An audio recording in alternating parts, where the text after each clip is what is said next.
Almost everyone knows how a product review works. You get the thing, you unbox the thing, you list the specs for the thing, you test the thing, you go out and use the thing, and then you write about the thing. This thing is the great video maker 800D RGB LED panel. Man, that rolls off the tongue. And here's everything you need to know about it.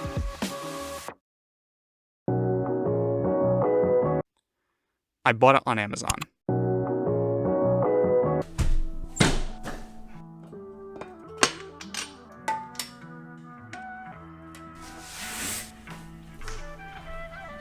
The GVM 800D comes with a carrying case of typical mild quality and a terribly generic-looking power adapter with a medium-length cable. You also get a diffuser sheet and pre-attached barn doors. There's even a letter with plenty of typos to tell you how cheap the light is. The 800D RGB is $100 and has an aluminum plastic chassis. Nice. It has 3 separate arrays for daylight tungsten and RGB LEDs.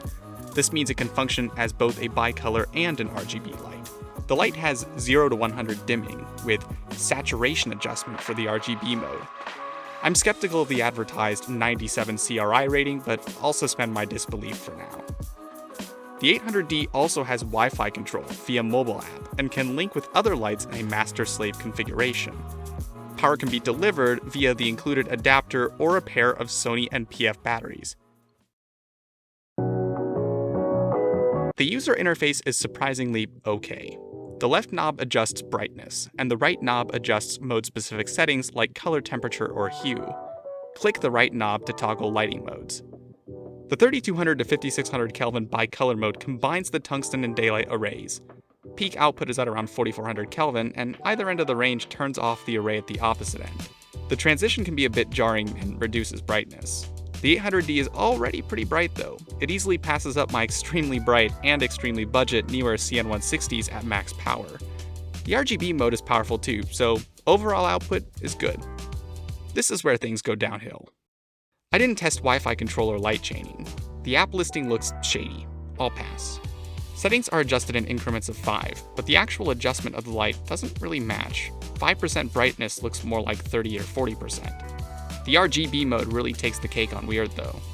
You have 72 separate hue settings that are counted in increments of 5 for 360 degrees of coverage. Confusing? Yeah. Adjusting brightness can actually change your color. It turns out that the overall control on each lighting element is not very nuanced, so hue value 5 goes from red to green to orange when changing brightness. 95% saturation cuts the actual saturation by at least half compared to full. Oh, and the saturation can change the color too. Finally, this thing almost killed my batteries. They're newer off-brands that have been fairly reliable for me.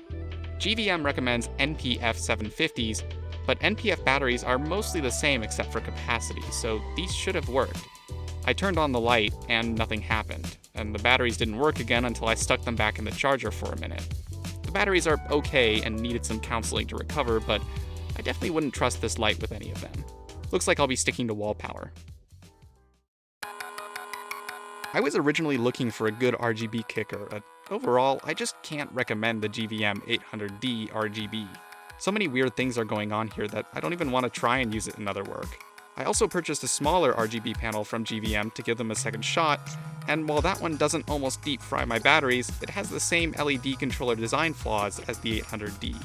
If you really want bicolor or RGB and don't have much budget, this will do the job, but I expect even budget lights to behave in a way that makes sense, and these don't. It looks like I'll be returning both of them and ordering Aputure's new ALMC to be my RGB kicker. In short, there are products that don't work, and products that work well. These lights fall squarely in the middle. They work, and that's about it.